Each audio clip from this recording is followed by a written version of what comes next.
washing clothes. Ayan, dami kong nilabhan, oh. Ayan. Nagluluto pala ako ng ano dito, yung ano, chana chat. Para sa ano, aftari. Ayan, musok na. Mamaya, ihipan ko para ano, may apoy. Ayan, oh, ito yung niluluto ko. Habang naglalaba, so dito ako sa labas nag-ano. Ayan. Painit kasi ako ng tubig para pampaligo. Pinaliguan ko pa silang kaya ano, late na akong natapos maglaba. 1:30 p.m. And today is Friday. Juma Mubarak to all Muslims around the world. And today is 25 days of Ramadan fasting. And alhamdulillah, ilang araw na lang ano na mag-Eid na. Inshallah ang Eid ay sa ano siguro mga April 10 or 11. So today is April 5. Yan silang pinaliguan ko. April 5 and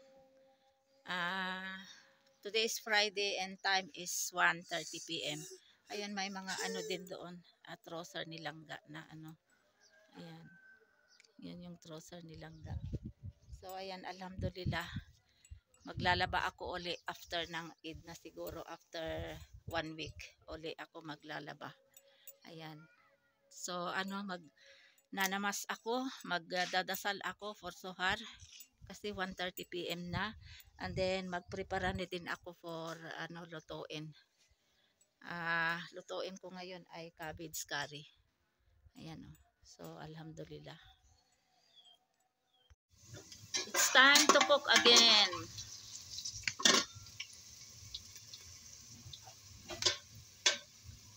Now I will put now this garlics. My recipe for today is ban gobi curry or cabbage curry. And then I will mix also little potatoes, slices of potatoes. Today is 25 days of Ramadan. And today is April 5. And today is Friday. Juma Mubarak to all Muslims around the world.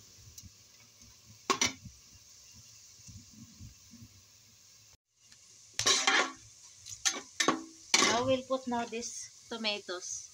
Ang dami yata itong kamatis.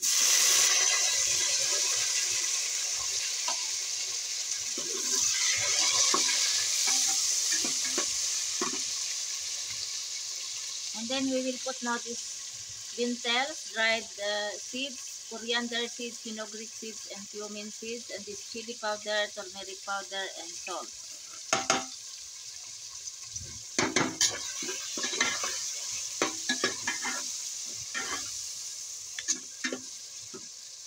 Now let's check already cooked.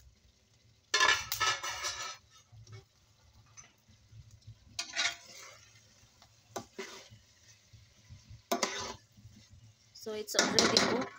Now we can put also toppings, coriander leaves, organic coriander leaves or parsley. And after this one, I will start now to fry this pakora.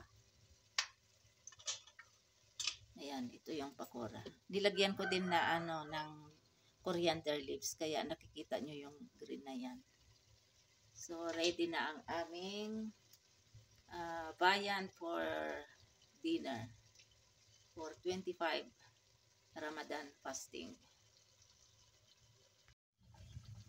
Frying now pakora. This is chana chat or garbanzos or chickpeas.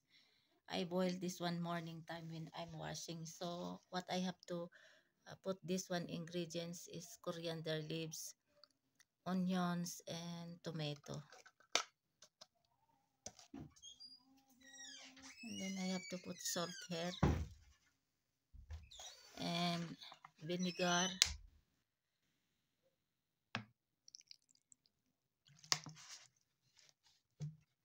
and put some milk. If you have yogurt, then it's more tasty if you put yogurt. So I don't have yogurt, so I put milk here.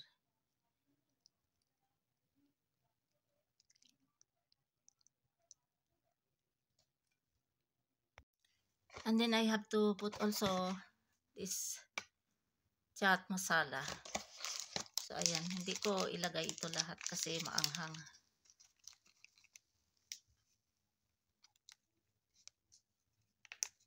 Ayan, tama na ito. So i-mix-mix natin. Masarap sana kung may yogurt. Kaya lang walang yogurt available. So okay lang ito. Ayan. So ito na, ready na ang aming aftari at saka dinner. Ito yung chana chat, fruit chat. Bumili si Pahat ng jalebi at saka ito yung coconut bread. Masarap ito. And then ito yung raw apsa na sharbot. May tukmalangga na seeds. And then pakora. And then chapati. At saka dates. And then yung ano pa yung niloto ko? Cabbage curry at saka merong natira na rice pulaw kahapon. So ito, alhamdulillah for all the foods for today.